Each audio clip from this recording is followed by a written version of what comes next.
Meridiano Blue. Hablamos ahora de la polémica en torno a la decisión de la sentencia de la Jurisdicción Especial para la Paz contra el secretariado de las extintas FARC.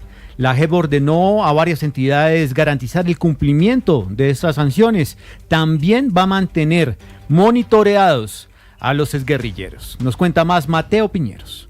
Sobre la sentencia emitida por la JEP es importante aclarar que ese tribunal la presenta, pero el gobierno debe cumplir con las condiciones administrativas, económicas, de seguridad y logísticas para que los ex jefes de las FARC puedan cumplir las sanciones. Cuando haya actos políticos, el mismo día que se tenga que cumplir con algún proyecto de sanción, los ex integrantes de las FARC deberán priorizar las sanciones. Las órdenes de la JEP para que se cumplan las sanciones son a los ministerios de Cultura, Ambiente y al Centro Nacional de Memoria Histórica para apoyar los proyectos restaurativos, al Ministerio de Defensa también para que se apoyen los proyectos de desminado, pero también para que se implementen medidas de seguridad de los comparecientes. RTBC deberá producir un documental de 30 minutos como mínimo sobre la experiencia de las víctimas acreditadas en el caso de secuestro. El mecanismo para localizar durante las sanciones a los comparecientes será no invasivo, según explicó el magistrado de la JEP, Camilo Suárez. La sección incorpora un monitoreo remoto mediante dispositivo electrónico no invasivo tipo PDA con funcionalidades de georreferenciación y geocercas, registro objetivo, trazabilidad, presencia en desplazamiento. Esta herramienta menos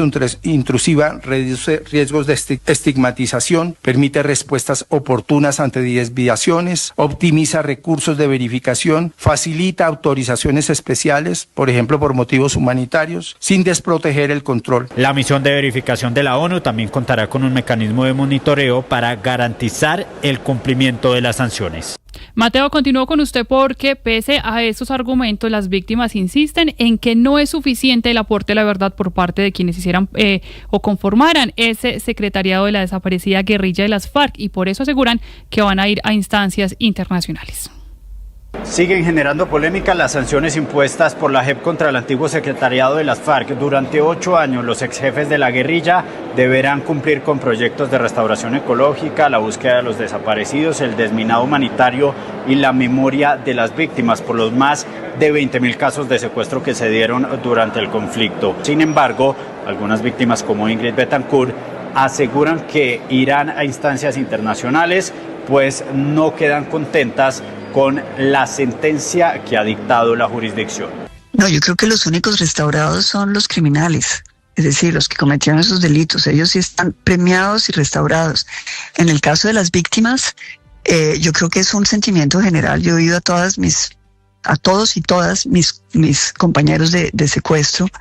Todos tenemos un profundo sentimiento de injusticia. Pero antes de acudir a instancias internacionales, se deben agotar las instancias nacionales. La JEP le dio 3 días a las víctimas para que, si lo consideran, apelen esta decisión. Juanita Gobertus, la directora para las Américas de Human Rights Watch, también señala que no queda clara en la sentencia la restricción efectiva a la movilidad para quienes deben cumplir las sanciones. Que si la Jurisdicción Especial para la Paz no toma correctivos dentro de los recursos que caben ante la jurisdicción, puede haber ese riesgo. Uno, la posibilidad, como lo advirtió desde el cierre del examen preliminar la Fiscalía de la Corte Penal Internacional, de que podría reconsiderar de no ejecutarse de manera efectiva una restricción efectiva de la libertad y un mecanismo de supervisión y monitoreo estricto. Y el segundo camino, el del sistema interamericano. Una vez las víctimas apelen esta sentencia, la sección de apelación de la JEP deberá decidir si la deja en firme o si por el contrario accede a la solicitud de las víctimas y la modifica o incluso la tumba.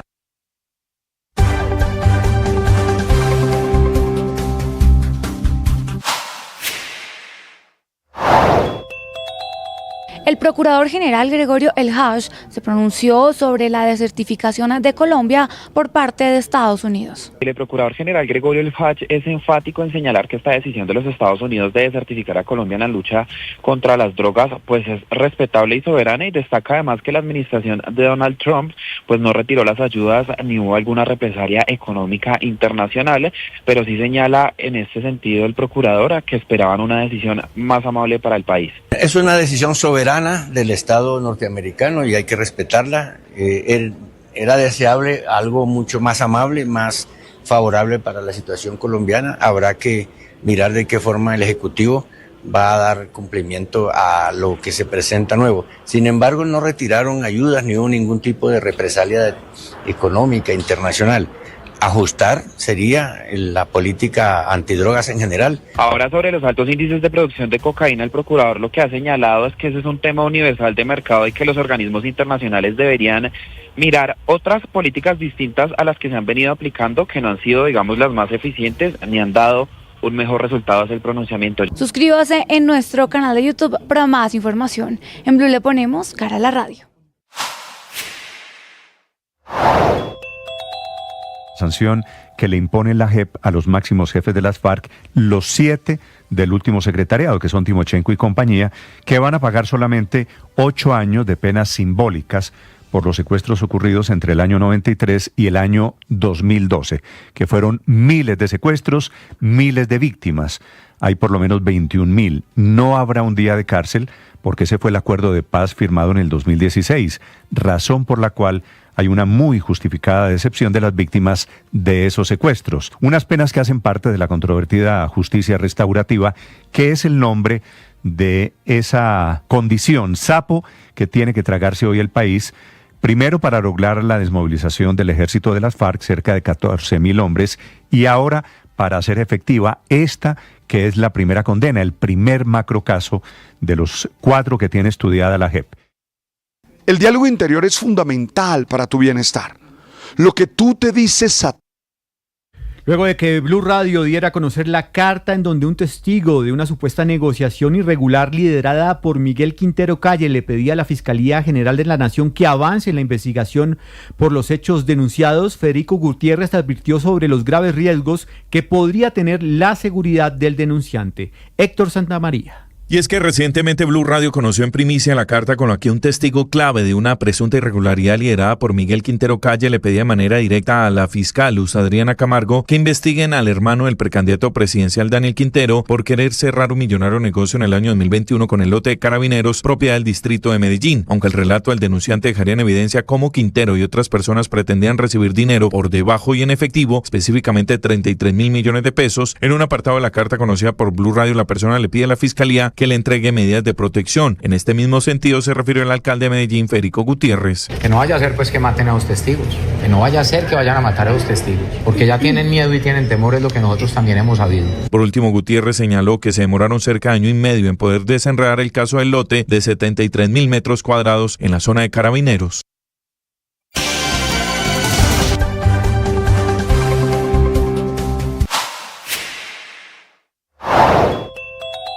Pese a las críticas que ha recibido la JEP por la condena a 8 años de penas restaurativas para 7 de los máximos responsables de secuestro de las FARC, en Mañanas Blue el presidente de esta jurisdicción, Alejandro Ramelli, afirmó que esa sentencia está pensada para restaurar a las víctimas. Es que es un modelo de justicia diferente, que lo primero se basa en la centralidad de ellas, en su participación, como efectivamente lo han hecho y como nunca lo habían hecho en Colombia.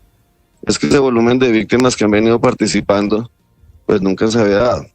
Ahora, es una sanción distinta que está pensada en restablecer los derechos de las víctimas y por eso todas esas acciones a las cuales fueron condenados son en clave de restaurar. Gobernadores este pasado 11 y 12 de septiembre, que fue la primera vez que se hizo en el Chocó. Estamos con la gobernadora Nubia Carolina Córdoba, quien nos va a contar sobre las conclusiones, lo que se habló y lo que se acordó. Gobernadora, buenas tardes. Honestamente, como gobernadora, feliz, dichosa, muy orgullosos como chocuanos, como chocuanas, de haber recibido a la Federación Nacional de Departamentos, ser un hecho histórico, tratándose de la primera cumbre que se realiza propiamente en el litoral pacífico colombiano y en este caso la primera cumbre en el departamento del Chocó. Tomamos la decisión de nominarla por el cuidado del territorio y la vida, apelando a varias circunstancias. La primera, obviamente, evaluar la situación de seguridad que hoy, infortunadamente, todos estamos atravesando en el país, todas las regiones, todos los departamentos.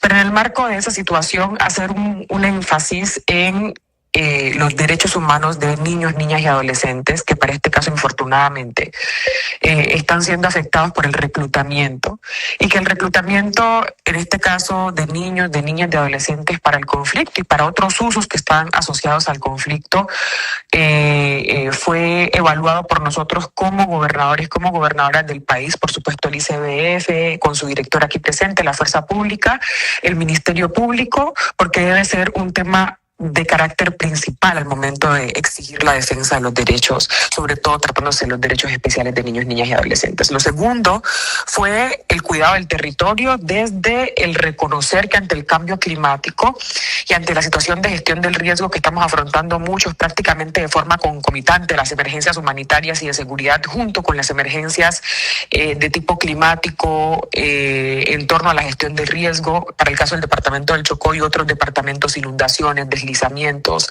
vendavales, vientos huracanados, etcétera, pues nos ha generado también una necesidad de reunirnos en torno a la correcta planificación que permita la mitigación del riesgo y la anticipación al riesgo más que simplemente la respuesta, solamente para recuperar después de que acontecen los hechos. Y lo tercero fue el turismo. Para el caso del departamento del Chocó, yo creo que el país conoce el camino que ha recorrido el departamento, no solo por su belleza, digo yo, inconmensurable, no porque sea la gobernadora, sino porque tenemos la virtud de estar en un departamento de 2 costas, el único de 2 costas, con el Caribe, con el Pacífico, pero también con la mayor concentración de biodiversidad por metro cuadrado en el mundo. Y esa combinación junto con la cultura, la gastronomía y los activos también ambientales hace que nosotros nos hayamos enfocado mucho en el turismo de naturaleza, mucho en la sostenibilidad del turismo desde el criterio comunitario. Y para mí realmente fue muy lindo ver a mis compañeros y compañeras escuchando de las lideresas del territorio cómo es el modelo de turismo étnico y cultural del departamento del Chocó con base en los activos del medio ambiente en lo local, y ver cómo eso se puede replicar a nivel de todos los territorios nacionales para empoderar a las comunidades que son las guardianes del territorio. Gobernadora, muchas gracias, y muy importantes estas conclusiones a las que el gobierno les tiene que poner atención. Muchas gracias a ustedes.